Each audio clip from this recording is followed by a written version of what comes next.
Boa noite, seja muito bem-vindo a mais uma edição do programa Palavra da Cruz aqui na Constante TV. Meu nome é Alan Campos e sou o seu apresentador ao longo dessa semana.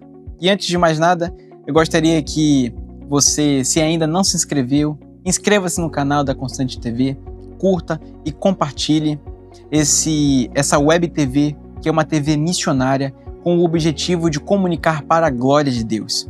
Programas com conteúdos edificantes para que alcance o povo de Deus e aqueles que ainda estão perdidos e carecem da graça e da misericórdia de Jesus Cristo. Esteja conosco aqui todos os dias, nos acompanhando e compartilhando o nosso conteúdo. Eu convido você a abrir a sua Bíblia no Evangelho de Mateus, capítulo 5, versículo 4, pois trataremos do tema Bem-aventurados os que choram, pois serão consolados. E eu peço que você mantenha a sua Bíblia aberta e faça essa meditação, faça essa reflexão comigo. E eu gostaria mais uma vez de ler esse versículo com você que diz: Bem-aventurados os que choram, pois serão consolados. O Senhor Jesus está realizando o Sermão do Monte. A essa altura, grandes multidões já os seguiam, procedentes da região da Galileia, de Decápolis, de Jerusalém, da Judéia e também do outro lado do Jordão. E quando Jesus viu essas multidões, ele subiu ao monte, o monte que ficava nas vizinhanças da cidade de Cafarnaum. E naquele local, ele sentou-se e passou a realizar os seus ensinamentos. E aqui nesse momento, ele vai ensinar essa bem-aventurança. Bem-aventurados os que choram, pois serão consolados. E aqui nesse versículo contém um dos maiores paradoxos do cristianismo. Porque a concepção de que felizes são os que são tristes. E essa concepção opõe-se a tudo aquilo que nós conhecemos. Porque ao longo de toda a nossa vida, nós buscamos a alegria, nós buscamos ser felizes. Nós buscamos estar afastados da dor, da tristeza e do choro também. Nós nos afastamos de tudo isso. E existem inúmeros exemplos que eu posso dar aqui da maneira como fazemos isso. Por exemplo, existem pessoas que têm um hobby, que gostam de praticar um esporte, seja futebol, seja vôlei, seja basquete, seja qualquer prática de esporte. As pessoas se sentem bem com isso, se sentem felizes. Outras gostam de estar com a sua família, no seu ambiente familiar. Sentem-se seguros, sentem-se acolhidos, gostam de estar dentro de casa. Outros gostam de uma refeição, gostam de sair para lanchar, comer um hambúrguer, comer uma pizza. Isso traz felicidade para algumas pessoas também. Existem outras pessoas que gostam de viajar. Chegando o período das férias, as pessoas saem da sua cidade, viajam, vão conhecer novos lugares. Tudo isso são tentativas, são meios que utilizamos para que sejamos alegres, para que sejamos felizes. E dessa forma, nós buscamos tudo isso para nos afastar do choro, da tristeza e da dor. Mas aqui, ele vai dizer que bem-aventurados são os que choram, pois serão consolados. E bem-aventurado não é simplesmente a felicidade emocional, não é a ausência de dor. Bem-aventurados são aqueles que vivem uma vida alinhada com a vontade do Senhor. É alguém que sim, é bem-aventurado, mas essa pessoa ela pode chorar, essa pessoa ela pode sofrer, essa pessoa ela pode ser perseguida. A bem-aventurança aqui é uma felicidade mais profunda, é uma felicidade apegada às promessas de Deus, é uma fidelidade que está totalmente dependente do Senhor, uma felicidade que está com Deus. E aqui é por isso que se diz bem-aventurados os que choram. Um bem-aventurado ele pode chorar, ele pode sofrer e ele também pode ser perseguido. Mas essa pessoa está numa condição espiritual tão segura e tão profunda que ela pode se alegrar, mesmo em meio à dor e mesmo em meio ao sofrimento. Mas essa alegria não procede da própria pessoa, mas é graça de Deus, é dom do Senhor. É Ele que concede nos nossos corações essa alegria, mesmo em meio às dificuldades. Ele coloca isso nos nossos corações.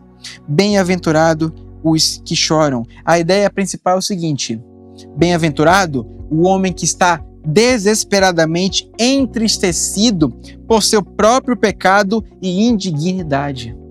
No versículo 3, ele vai dizer que bem-aventurados são os pobres de espírito, aqueles que reconhecem a sua insuficiência espiritual, aqueles que realmente reconhecem a sua incapacidade, que são totalmente dependentes da graça e da misericórdia do Senhor. E aqui no versículo 4, ele vai dizer que bem-aventurados são os que choram. Choram pelo quê? Choram pelos seus pecados, choram pelas suas imperfeições, choram por aquilo que elas são, pecadores miseráveis. E nós sabemos que nosso pecado, que a nossa natureza humana nos condena. Todo aquele nascido, seja homem, seja mulher, é condenado ao inferno. É condenado ao inferno por conta dos seus pecados, porque já nasce com a natureza pecaminosa. E no nosso coração há tantas coisas: orgulho, ira, ciúme, inveja, imoralidade sexual e tanto outros pecados. É isso que tem dentro do nosso coração. E é por causa desses pecados que nós somos condenados ao inferno. Mas por meio de Jesus Cristo, por meio do seu sangue que foi derramado naquela cruz, nós temos a regeneração, nós temos o perdão dos nossos pecados, nós temos a nossa justificação e por meio dele nós somos feitos filhos de Deus. Por meio do Senhor Jesus Cristo, nós somos salvos. Somos salvos. Ainda somos pecadores, é verdade, mas agora somos salvos pelo Senhor. E o nosso destino agora não é mais o inferno, mas o seu paraíso, o paraíso de Deus. Aqueles que choram pelos seus pecados não são aqueles que mais cometem pecados. Não. São aqueles que olham para si mesmos à luz das Escrituras e verificam as suas imperfeições. E eles sabem que se não fosse pelo Senhor agido com graça e misericórdia, eles estariam perdidos ainda nas trevas, estariam condenados ao inferno.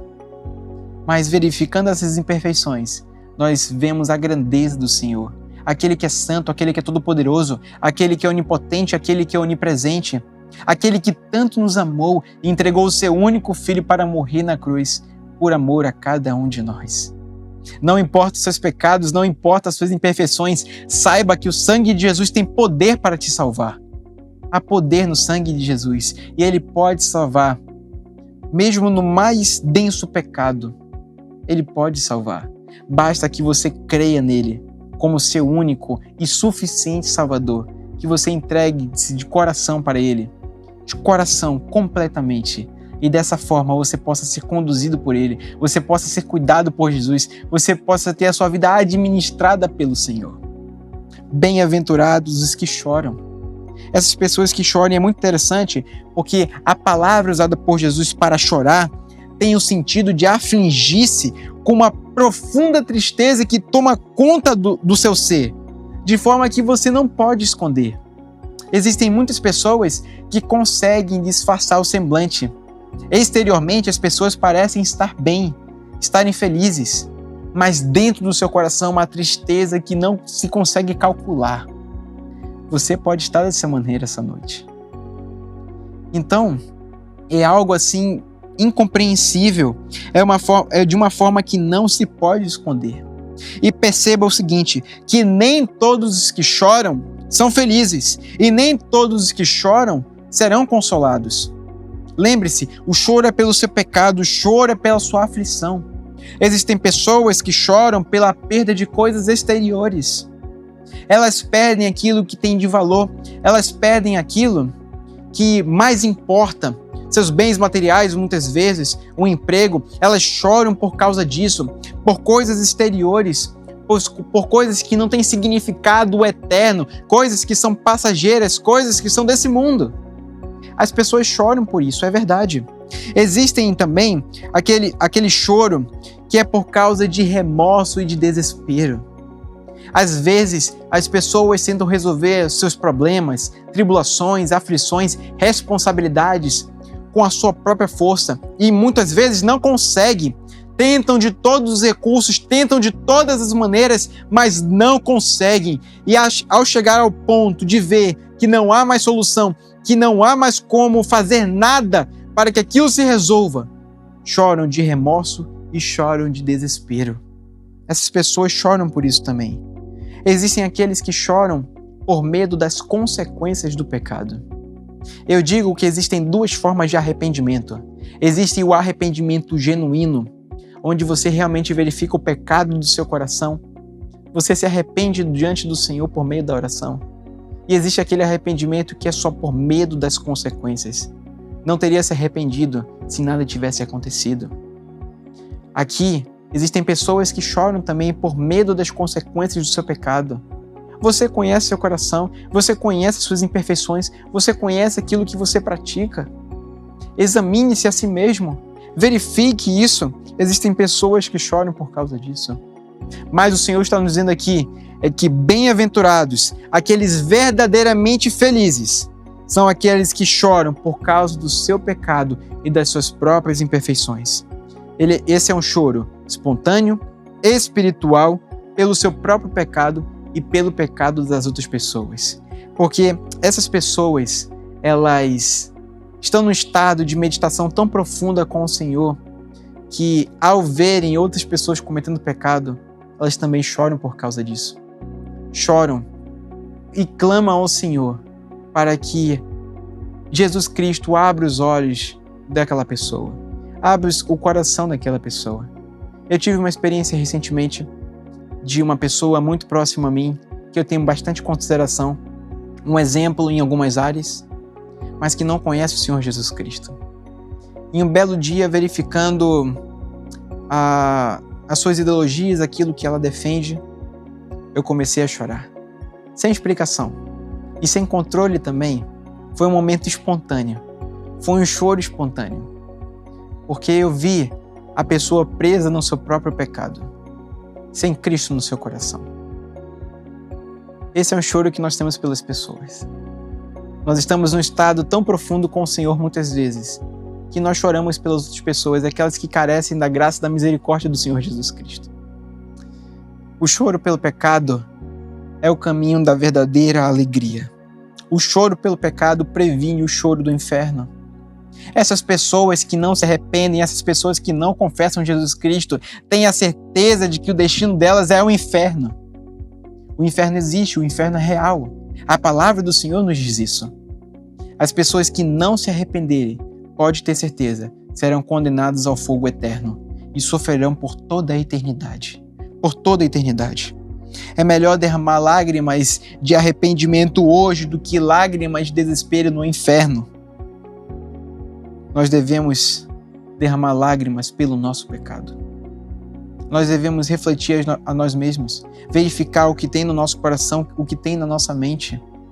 Deixar o orgulho de lado, deixar a presunção de lado e realmente fazer um exame do nosso coração, um exame da nossa mente e verificarmos aquilo que nós temos errado, verificar aquilo que nós temos tropeçado e chorar diante do Senhor, porque qual é a promessa? Bem-aventurados os que choram, pois serão consolados.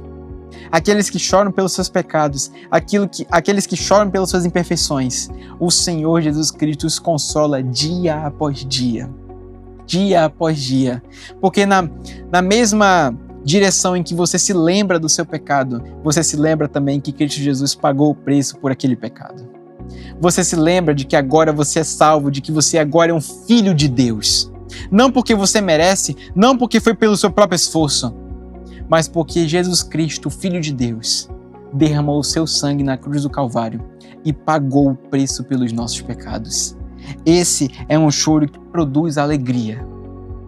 E no final dos tempos, na consumação de todas as coisas, quando o Senhor Jesus reinar com poder e grande glória, nós seremos consolados definitivamente.